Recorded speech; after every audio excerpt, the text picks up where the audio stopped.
What's up guys, I'm Zain and today I'm going to show you how to set up international shipping on Shopify.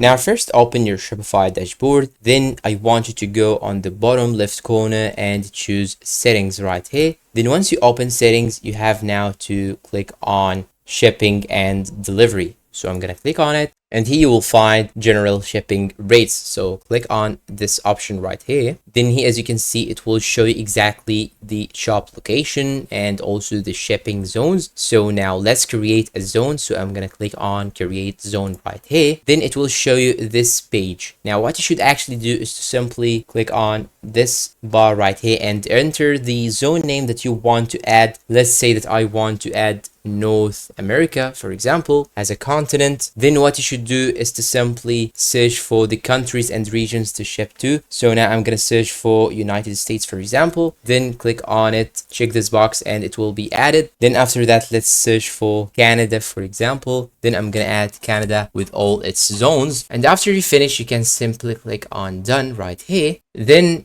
it will be added right here just below this option right here. But here in my case, I'm using a free trial account on Shopify and that's why it's not activated in my account. So I just made this for the demonstration and you will follow the same steps in order to add the country that you want. But now you have to also add the rate for the shipment. So I'm gonna click on add rate, for example, and you will have to enter all of these information. And if you want to add conditional pricing, you can simply click on add conditional pricing and make a specific pricing according to the order price or the item weight as you want. You can also set the price that you want. And after that, you can simply click on done. Then you should go here and click on save just here on the bottom of the page. And that's all for today. If you find this video helpful, please don't forget to support us with like, subscribe, comment, share, and see you in a new video.